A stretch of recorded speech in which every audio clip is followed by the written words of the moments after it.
Giêsu ni kan hu azul tu ding chu ama vai lam ta khai pu ding chung karuna nula pa akal tak la Giêsu nu zu chu kut ka bi asil pang parim hui pha mi lam silo hing le sowing akhat mi lam chuan asi mi tampi ni an zu khâu lâu har nak pina ta chua lam chuan asi mu ko mi volay a rau kan ngày lâu mu ko lâu răng a rau sung kan ngày volay dòng a mual phâu in a kan chia lâu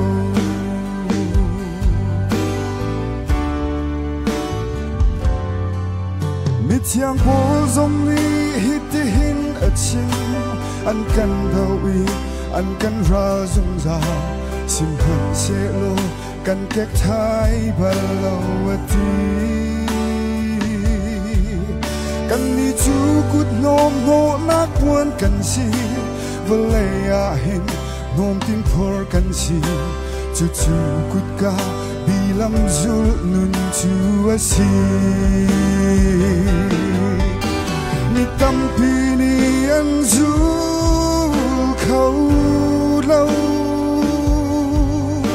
har nak pina ta chua lam chuan asi mu ko mi volay a rau kan ngày lâu mu ko lâu răng a rau sung kan ngày volay zong a mual phâu in a kan chia lâu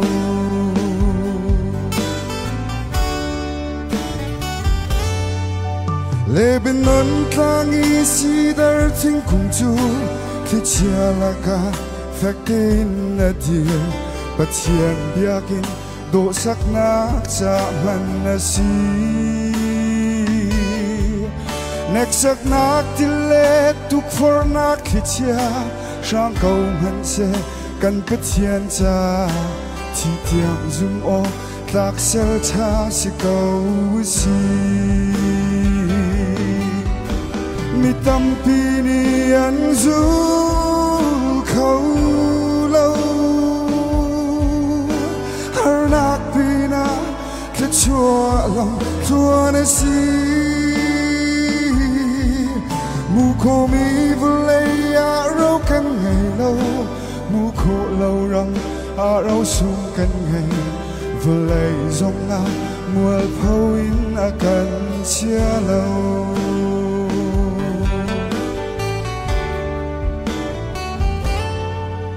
Jerusalem a Giêsu chít mi la phang âu te chu rit hay câu hân che khúc mi chung a lung long nak hen rak don Giêsu chít mi nun chu har câu hân che van Jerusalem kan trun ti ka mi thiang hani pang par chi hen kan ha mi tampi ni an zu khâu lâu har nak pina ka chua lam chuan asi mu ko mi volay a rau kan ngày lâu mu ko lâu răng a rau sung kan ngày volay zong a mual phâu in a kan chia lâu kan za pi chap sin chona kan pek ka sen